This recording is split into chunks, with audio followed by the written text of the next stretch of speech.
السلام علیکم۔ کل شام کلینک پہنچ کر مریض دیکھتے ابھی 15 منٹ ہوئے تھے کہ اچانک باہر سے شور سنائی دیا۔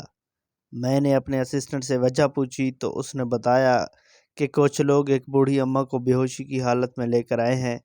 میں نے جا کر چیک کیا تو اماں جی کا بلڈ پریشر بہت کم تھا۔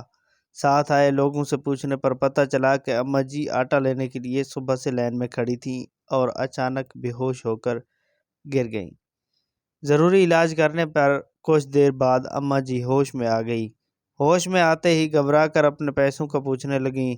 اماں جی کو ان کے پیسے دے دیے گئے جو کہ 10 اور 50 کے کچھ نوٹ تھے، اور ساتھ آیا ایک شخص میرے اسسٹنٹ کو پکڑا کر چلا گیا تھا۔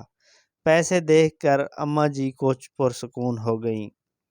اماں جی سے ان کے گھر والوں کے رابطہ بارے پوچھنے پر انہوں نے بتایا کہ گھر میں کوئی فون نہیں ہے۔ وہ پاس کے ایک گاؤں سے ہیں۔ ان کے شوہر فوت ہو چکے ہیں۔ ایک بیٹا ہے جو کہ ہر وقت نشے میں دھت رہتا ہے، اور ایک بیٹی ہے، اور ساتھ ہی رونے لگ گئیں۔ کچھ حوصلہ دینے کے بعد بہتر ہوئی اور کہنے لگیں، بیٹا میری بیٹی سے اس کی ایک سونے کی انگوٹھی گم ہو گئی تو اس کے سسرال والوں نے 3 بچیوں سمیت گھر سے نکال دیا کہ جا اپنی ماں سے انگوٹھی لے کر پھر گھر آنے دیں گے۔ یہ سنتے ہی میرے رونگٹے کھڑے ہو گئے کہ اس دنیا میں ایسے بے حس اور گھٹیا لوگ بھی موجود ہیں۔ پھر اماں جی نے ایک آہ بھری اور کہنے لگی کہ اب 5 ماہ سے بیٹی اور اس کی 3 بچیاں بھی میرے ساتھ ہیں اور ہمارا کوئی سہارا نہیں۔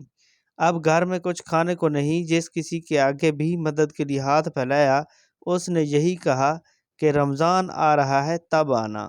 بیٹا بھلا رمضان کے علاوہ ہمیں بھوک نہیں لگتی؟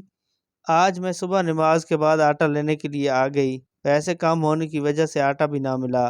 صبح سے شام ہو گئی، بھوکی پیاسی لائن میں کھڑی ہوں، نہ کسی نے مدد کی اور نہ ہی آٹا مل سکا۔ ہجوم میں کھڑی یہ سوچ رہی تھی کہ میرے بچے میری راہ تکتے ہوں گے، خالی ہاتھ گھر کیسے جاؤں گی۔ یہی سوچتے سوچتے اچانک آنکھوں کے آگے اندھیرا آ گیا اور میں گر گئی۔ ضروری دوائیاں دینے کے بعد میں نے راشن کچھ سامان کے ساتھ اپنے اسسٹنٹ کو اماں جی کو ان کے گھر چھوڑنے کے لیے بھیج دیا، اور اماں جی آنکھوں میں آنسو اور منہ میں دعائیں دیتے چلی گئیں۔ لیکن ان کا یہ جملہ ابھی بھی میرے کانوں میں گونج رہا ہے کہ بیٹا بھلا بھوک صرف رمضان میں لگتی ہے؟